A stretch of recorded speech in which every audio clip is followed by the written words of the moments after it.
Hello students, class 8th के how when and where chapter की ये सेकंड पार्ट है।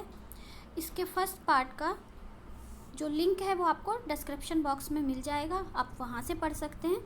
तो हम इसको आगे कंटिन्यू करते हैं। हाउ डू वी पीरियोडाइज, यानी कि हम इतिहास को पीरियड्स में कैसे डिवाइड करते हैं।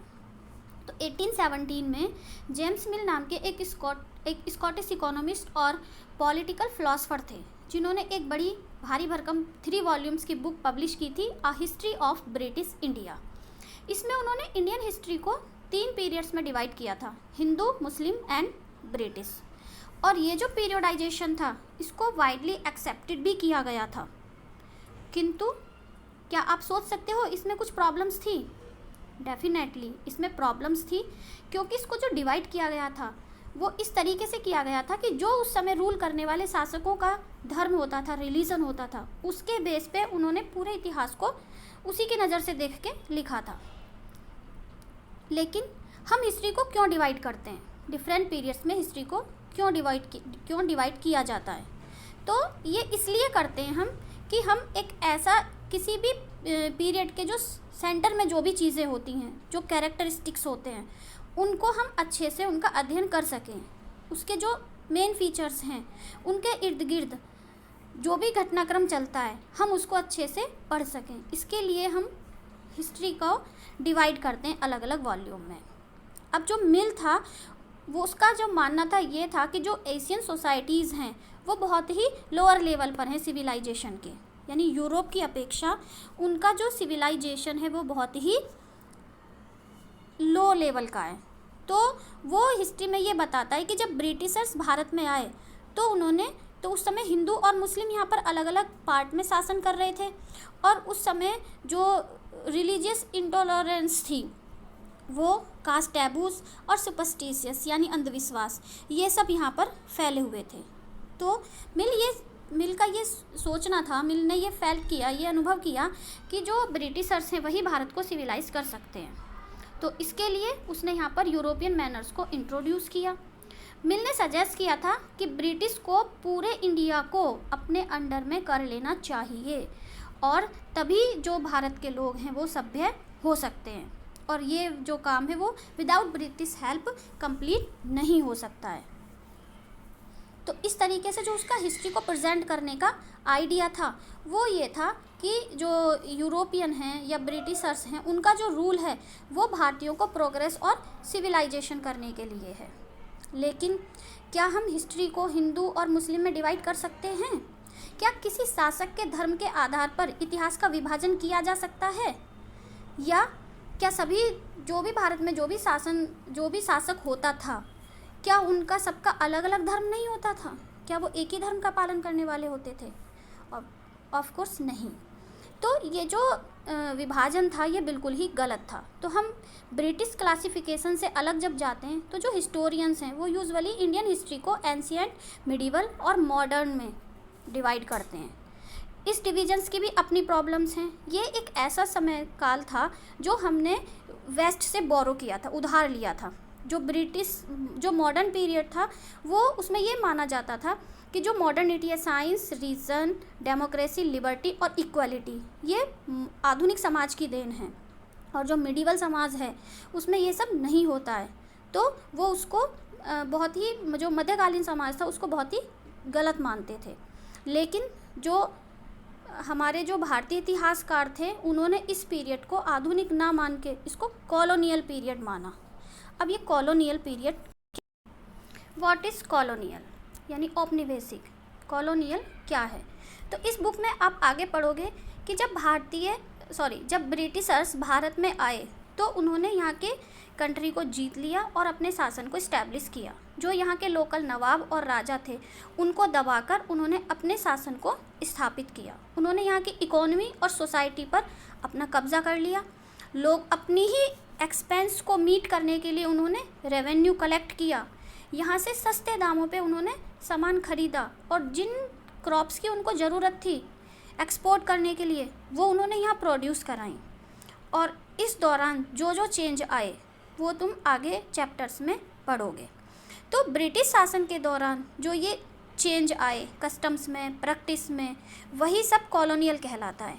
तो इस तरह से व्हाट इज़ कॉलोनियल की डेफिनेशन अगर हम लिखेंगे तो वो हम लिख सकते हैं, when the subjugation of one country by another leads to these kinds of political, economic, social and cultural change, we refer to the process as colonization। जब एक देश दूसरे देश पर अनाधिकृत रूप से उसकी पॉलिटिकल, इकोनॉमिक, सोशल और कल्चरल लाइफ को चेंज कर देता है तो इस प्रोसेस को हम कॉलोनाइजेशन या फिर औपनिवेशिक कहते हैं। अब इसका प्रभाव हर किसी पर एक जैसा नहीं होता, इसी को हम आगे देखेंगे। हाउ डू वी नो, हम कैसे जानते हैं? हम देखेंगे क्या हमारे पास सोर्स हैं। इतिहासकारों ने पिछले 250 साल की जो भारत की हिस्ट्री लिखी है उसके लिए उनके पास क्या सोर्स हैं। एडमिनिस्ट्रेशन प्रोड्यूस रिकॉर्ड्स, जो प्रशासन होता है, एडमिनिस्ट्रेशन होता है, वो रिकॉर्ड्स रखता है। One important source is the official records of the British administration.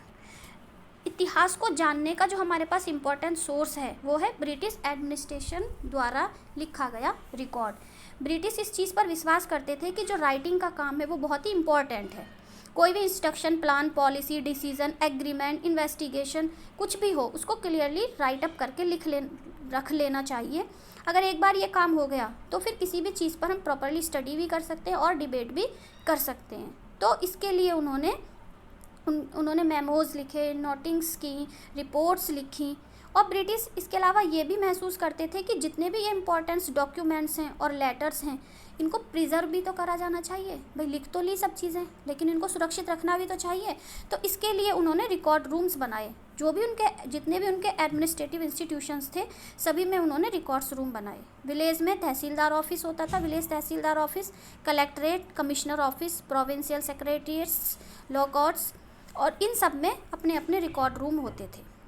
और जो म्यूज़ियम होते थे, आर्चीव्स होती थी, वहाँ पे इन चीज़ों को बहुत अच्छे से प्रिजर्व करके रखा गया।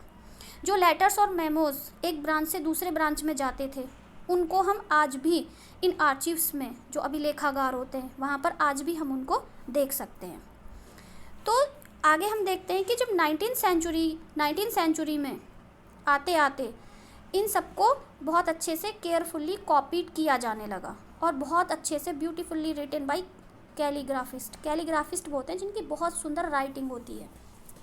तो वो इनको बहुत ही अच्छे तरीके से लिखकर रखने लगे। सर्वे बिकम्स इम्पॉर्टेंट। अब एक और जो चीज़ थी उनकी कि उनके ब्रिटिशर्स के समय में सर्वे जो थे वो भी बहुत इम्पॉर्टेंट हो गए।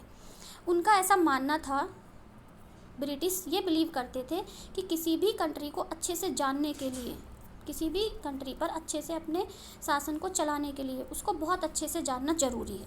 तो इसके लिए उन्होंने बहुत सारे सर्वे कराए, पूरी कंट्री के मैप तैयार कराए गए, डिटेल सर्वे हुए, मैप द एंटायर कंट्री तैयार हुआ, रेवेन्यू सर्वे कराए गए और पूरे देश में टोपोग्राफी, सॉइल की क्वालिटी, फ्लोरा, फोना और लोकल हिस्ट्री और वहाँ का जो क्रॉपिंग पैटर्न था, इस सब को जानने के लिए काम किया गया। इन सबको बहुत अच्छे से जाना गया। सेंसस जो थी वो भी हर 10 साल पर की जाने लगी। सेंसस कराने का फ़ायदा ये हुआ कि उनको भारत के अलग अलग हिस्से में रहने वाले लोगों के बारे में, उनकी कास्ट के बारे में, रिलीजन के बारे में, ऑक्यूपेशन के बारे में एकदम सटीक जानकारी प्राप्त हो गई। तो बहुत सारी तरह के there were many other surveys, botanical surveys, zoological surveys, archaeological surveys और फॉरेस्ट सर्वेज इत्यादि वगैरह कराए जाए। यानी इस तरह के बहुत सारे सर्वे उस दौरान कराए गए। What officials records do not tell. लेकिन ऑफिशियल जो रिकॉर्ड्स होते हैं अभी भी बहुत सारी चीज़ें नहीं बताते। तो ऐसी कौन सी चीज़ें हैं जो हमें वहाँ से पता नहीं चलती। देखो, ये सारे जो रिकॉर्ड्स होते थे ये ऑफिशियल्स होते थे, यानी सरकारी अधिकारियों, कर्मचारियों द्वारा लिखे जाते थे। तो सीधी सी बात है कि ये हमें ऑफिशियल्स थॉट के बारे में ही तो बताते थे। ये हमें किसके बारे में बताते थे? ऑफिशियल थॉट के बारे में। ये हमें किसके बारे में नहीं बताते थे? जो ऑफिशियल्स लोग होते थे उनके बारे में, उनके इंटरेस्ट के बारे में, उनकी क्या विश होती थी उसके बारे में बताते थे। But these records do not always help us understand what other people in the country felt and what lay behind their actions। लेकिन ये हमें जो कंट्री में अदर लोग हैं उनके बारे में कुछ नहीं बताते। भाई जो आम लोग होते हैं उनके बारे में भी तो हमें पता चलना चाहिए, लेकिन उसके बारे में हमें यहाँ से पता नहीं चलता। तो हमें इसके बारे में कहाँ से पता चलेगा? तो इसके बारे में जो हमें पता चलता है वो हमें पता कहाँ से चलता है? जो डायरीज़ होती हैं लोगों की, diaries of people, accounts of pilgrims, travellers, autobiographies. तो जो इस तरीके की चीज़ें हैं वहाँ से हमें पता चलता है, लोगों की डायरियों से। जो तीर्थयात्री आते थे, जो कुछ लोग अपनी ऑटोबायोग्राफी लिखते थे, उनसे हमें इनके बारे में पता चलता था। जैसे ही प्रिंटिंग का आविष्कार हुआ, प्रिंटिंग प्रेस का आविष्कार हुआ और वो फैली, न्यूज़पेपर पब्लिश होने लगे और बहुत सारे इशू पर डिबेट होने लगी। जो लीडर्स और रिफॉर्मर्स होते थे वो अपने आइडियाज़ को लिखने लगे। पोइट्स और नॉवलिस्ट जो होते थे उन्होंने अपने फीलिंग्स को एक्सप्रेस किया। तो ये कुछ ऐसे सोर्स हैं जिनसे हमें आम लोगों के बारे में पता चलने लगा। किंतु अब यहाँ भी एक और पेच है, वो ये है कि ये उन लोगों के इतिहास के बारे में बताता है जो लोग पढ़े लिखे थे। भाई अभी भी तो बहुत सारे ऐसे लोग थे जो पढ़ना लिखना नहीं जानते थे, जो ट्राइबल्स थे, पीजेंट्स थे, माइंस में काम करने वाले वर्कर्स थे और गलियों में रहने वाले गरीब लोग थे। उनकी जो लाइफ थी उसके बारे में जानना तो और डिफ़िकल्ट टास्क है। तो हम उनके बारे में भी बहुत सारी चीज़ें नहीं जानते। Yet this can be done, लेकिन ये हो सकता है if we make a little bit of effort. अगर हम थोड़ा सा एफर्ट और करें तो हम उनके बारे में भी जान सकते हैं। और ये तुम आगे के चैप्टर्स में पढ़ोगे कि हम इन सब चीज़ों के बारे में कैसे जान सकते हैं। तो इस तरीके से आपका ये चैप्टर कंप्लीट हुआ। मुझे पूरी उम्मीद है कि तुम्हें अच्छे से समझ में आ गया होगा। अगर उसके बाद भी कोई क्वेरी है तो आप कमेंट बॉक्स में कमेंट करके पूछ सकते हो। अब मैं एक क्वेश्चन पूछूंगी और उसका आंसर आप सबको कमेंट बॉक्स में देना है। तो भारतीय इतिहास को हिंदू, मुस्लिम और ब्रिटिश इतिहास में डिवाइड करने वाले जो हिस्टोरियंस थे उनका नाम बताना है आपको। तो आप ये वीडियो देखो, समझो और उसका नाम मुझे कमेंट बॉक्स में लिख कर दो।